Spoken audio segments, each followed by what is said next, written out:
Now here is more tax tips from Manjit Singh and Kusum Ramchandran from the offices of Manjit Singh, CPA PC in Falls Church, Virginia.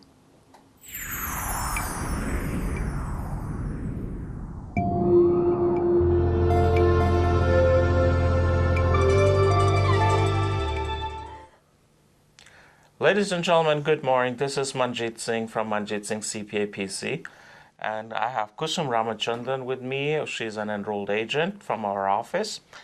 Kusum, 6 important facts about a dependent versus an exemption. How can you enlighten the viewers about the difference between a dependent and an exemption? I want to say that we have such a large number of people that always say my wife is my dependent if she's not working. If you file a joint return, or at any time your spouse is never your dependent, you file a return with her. Your children, for example, are your dependents, and the exemption is the amount of money that you can take off your income per person that you claim on your tax return. Do you want to tell the viewers some more about it? Of course. An exemption and a deduction, dollar-wise, if I'm not mistaken, is the same amount. For an exemption, you have $3,650 for 2010. For 2010.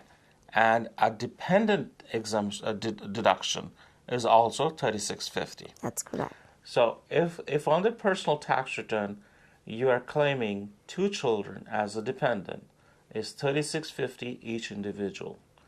You have a personal exemption for the person whose name is first on the tax return and the spouse on the second return. Even that is at $3,650. That's correct. So on the tax return where there are 2 husband and wife, not 2 husband and wife, husband and wife, and 2 children, you have 4 exemptions. That's correct. Okay? So the question now comes up is, when you are for tax planning purposes, or how much to get withheld from your paychecks, what exemption number should you claim on your W-4 to the employer? And that how would you calculate that? Will depend on your filing status, the age of your children, and whether your spouse works or not. Okay. And if you are the sole wage earner and you have 2 children and your spouse, then it's safe to say that you can claim 4 exemptions. 4 exemptions that will help you in saving taxes. Now, mix to the pot your itemized deduction. If you're not itemizing your deductions, you have a standard deduction, which is going to be $10,000 and close to $11,000 if I don't remember the number off the top of my head.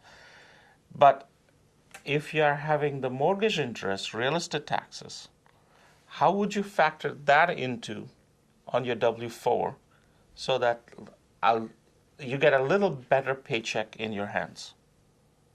There is an elaborate calculation based on the amount that you would be able to claim as mortgage interest and real estate taxes, and you make a calculation based on the amount of interest that you pay for the extra exemptions that you can claim. I have usually used a dirty calculation. If the mortgage interest by itself is going to be about $30,000, you have a standard deduction of $11,000. So the difference between the two is $19,000. I take that $19,000 and divide by 4,000. So you have 4 other exemptions. 4 additional exemption to claim on the W-4. So for a simple situation now, we have 8 exemption. If we had additional deductions, what's the maximum I can put down on a W-4 to As claim? far as I remember, 9. If you do any more than that, then there's paperwork required that has to be sent in to the IRS. 9 is the most you can have without any additional paperwork. Is that correct? I agree with you. The IRS instruction says 9 exemption is the max that you can claim and give it to the employer. However, that doesn't mean that you cannot claim more than 9. If you claim more than 9, 10, or additional 10, more than 10, the employer whom you are giving the W-4 is obligated to send it to the IRS for their records. Yeah. It's not that you cannot. Now, if the employer is agreeable, he can withhold based on 10. And therefore, your paycheck will be slightly higher. Having said this, there is another element that just came to my memory, and that is in the new tax law that we had talked about in the past week, the payroll taxes have gone down. The Social Security tax that was withheld at 6.2% is down to now 4.2%. There's an additional 2%. However, one of our bookkeepers today brought to my attention that when he calculated the payroll for an individual, there was hardly any difference. And we compared the Schedule E, and I think there's still a little adjustment to be done on the Schedule E, Circular E, based on the, thank you for the correction, based on the tax tables.